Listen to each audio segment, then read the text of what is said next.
Food groups and sources, غذائی گروہ اور ان کے ذرائع۔ ہم اپنی خوراک جانوروں اور پودوں سے حاصل کرتے ہیں۔ گندم، چاول، سبزیاں اور پھل پودوں سے حاصل ہوتے ہیں۔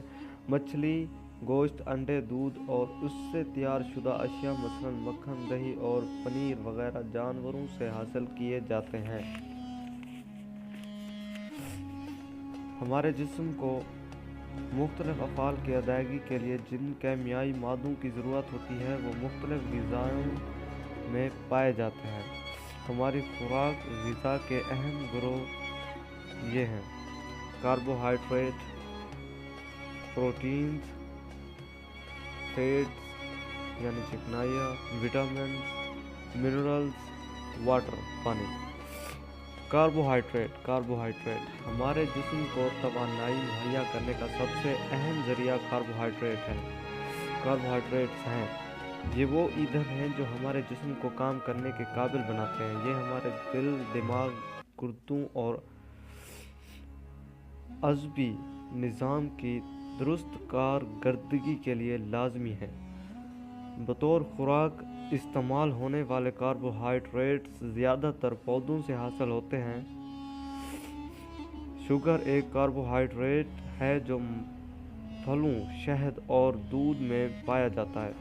کاربوہائیڈریٹس کے وافر مقدار گندم، چاول، مکئی، جو اور آلو جیسی غذائی اجناس میں موجود ہوتی ہے۔ کیا آپ جانتے ہیں اناج، پھل اور سبزیاں صحت بخش کاربوہائیڈریٹ کا ذریعہ ہیں، جبکہ بسکٹ، سوڈے کی بوتلیں، میٹھی گولیاں اور مٹھائیاں غیر صحت بخش کاربوہائیڈریٹس کا ذریعہ ہیں؟ تو یہ سب مت کھایا کریں۔ پروٹین،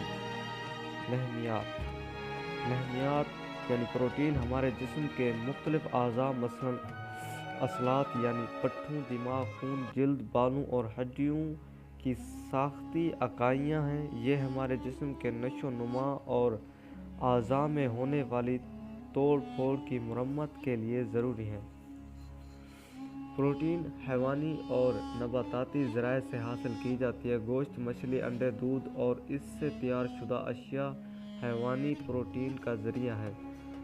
دالیں، میوہ جات، بیج، مٹر، لوبیا وغیرہ نباتاتی پروٹین کا ایسا ذریعہ ہے جن میں پروٹین کی وافر مقدار موجود ہوتی ہے۔ فیٹس، چکنائیاں، کاربوہائیڈریٹس کی طرح چکنائیاں بھی ہمیں توانائی پہنچاتی ہیں۔ کاربوہائیڈریٹس اور نمک کی نسبت زیادہ توانائی دیتی ہیں۔ یہ جلد کے نیچے جمع ہوتی ہیں اور جسم کو درجہ حرارت کی تبدیلیوں سے محفوظ رکھتی ہیں۔ چکنائیاں ہمارے جسم کے اہم اعضاء مثلاً دل، گردوں اور آنتوں کو زخمی ہونے سے بچاتی ہیں۔ چکنائیوں کے حیوانی اور نباتاتی ذرائع سے حاصل کیا جاتا ہے۔ حیوانی چکنائیوں کے ذریعے گھی، مکھن، حیوانی چربی، مچھلی کا تیل وغیرہ ہیں۔ نباتاتی تیل مثلاً زیتون، مکئی، ناریل اور سرسوں کے تیل نباتاتی چکنائیوں کے ذرائع ہیں۔ کیا آپ جانتے ہیں خوردنی تیل ایسی چکنائیاں ہیں جو عام درجہ حرارت پر مائع حالت میں پائی جاتی ہیں؟ وٹامنز، ہمارے جسم کو بہتر کارکردگی کے لیے وٹامنز کی بہت قلیل مقدار درکار ہوتی ہے۔ یہ ہماری آنکھوں، ہڈیوں اور دانتوں کو صحت مند رکھنے کے لیے مدد دیتے ہیں۔ کاربوہائیڈریٹ پروٹین اور چکنائیوں کے برعکس یہ ہمیں توانائی مہیا نہیں کرتے، لیکن یہ بہت سے جسمانی افعال کی درست کارکردگی میں مدد دیتے ہیں۔ وٹامنز کو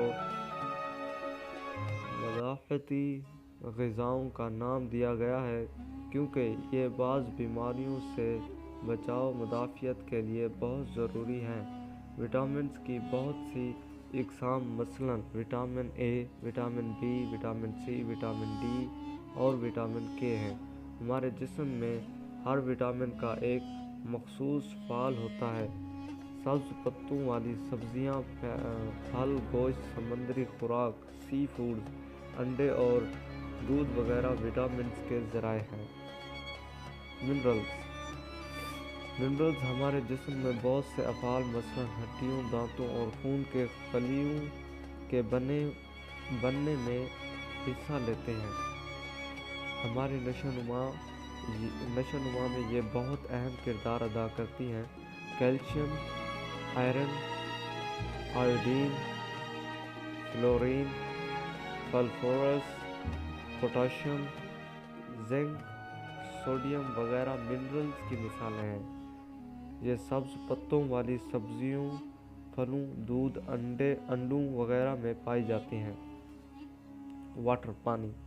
اگرچہ پانی ہمیں توانائی فراہم کرتا ہے مگر یہ ہماری خوراک کا بہت بڑا اہم جزو ہے۔ یہ ہمارے جسم کے مختلف افعال کی درست کارکردگی کو برقرار رکھنے میں مدد دیتا ہے۔ یہ خون، پیشاب اور پسینے کا بڑا جزو ہے۔